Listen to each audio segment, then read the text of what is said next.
help. I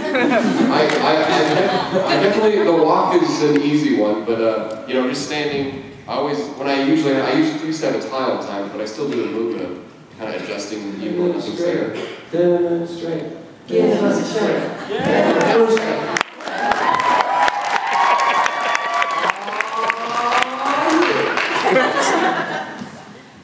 She's back. Sorry, I have a back problem. That was the first lesson. I've been sitting too much. Okay, so the spine kind of just, it's almost like he's trying to find his balance all the time. Like, just because I imagine he's a little more newer, so he has that capability, I suppose. So it's a lot more fluid, I guess. More, I mean, we don't really do this more intricate stuff on stage because it's always a guitar and it's like looking down and stuff and tuning all the time. But when we do have the capacity to move a lot, it's a lot of, oh, what's a great video? Some of the like diamonds and stuff, and some of the wire rod stuff. It's a lot more like, okay, the hands are freed up.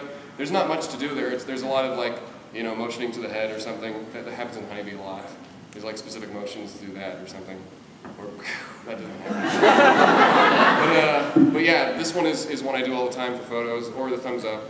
I mean, if you want to talk simple, like literally, that's what I imagine. He does this a lot, holding that, or the Peter Pan stuff a lot too. So just movements-wise, like that would be probably the simplest.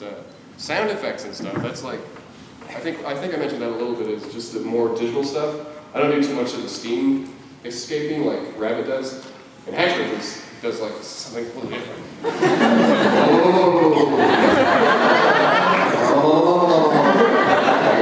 So it's more like digital motors or even analog stuff. It's more like stuff like that. You know, there's a little bit of the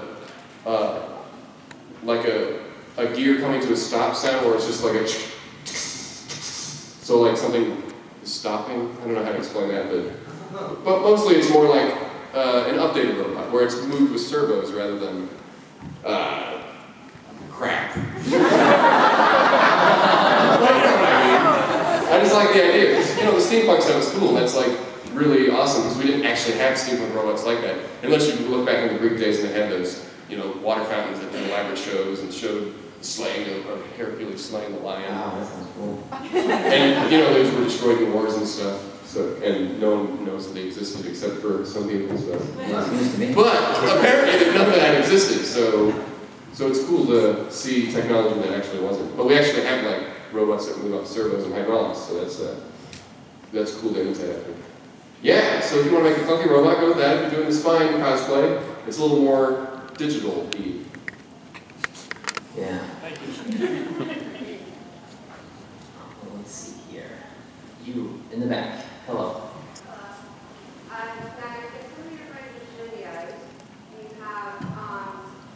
Different colored eyes and stuff like that. How can you guys try to do it anymore?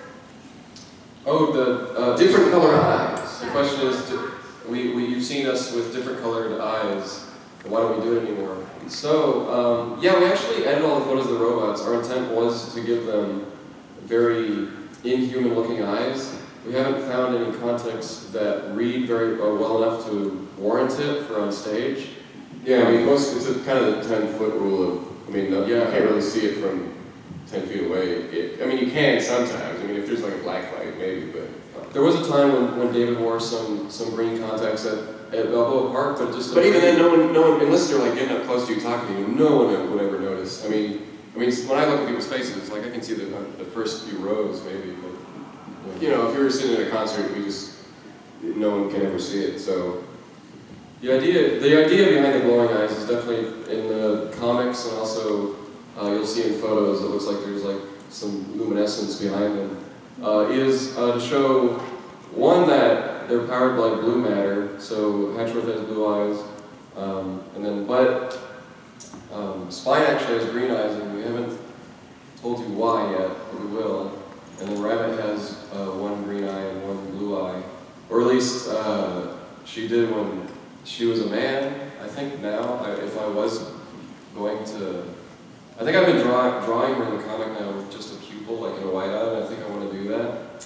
If we ever get contacts, where it's an incomplete eye, you know, it's like just oh, use this, just throw it in there. I kind of like that. The round's kind of junky, and it's like, we just can't spend the money. Well, yeah, we could do contacts and stuff. I mean, it's on a low on our list because it's not initially really super beneficial to us, and it would be a little bit more hassle too. But I've done it before, so it's not impossible. I've done it with makeup, and I've seen lots of fan bucks do it, which looks great because we get to talk to them up close and we actually get to see it.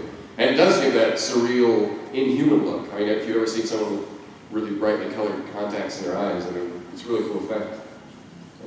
But we don't think it's worth it right now to do that. Thank you. Next question. You there. Hello. Yes, you. Are there any particular warm-ups or any practices that you do to help you prepare for your robot vocalizations? I see like warm up for singing, but anything help you with robot? Are there any robot vocal warm-ups? Yeah, you know, actually, the sounds themselves are great warm-ups. So you just start doing it because all of those sounds are like good for singing. Yeah.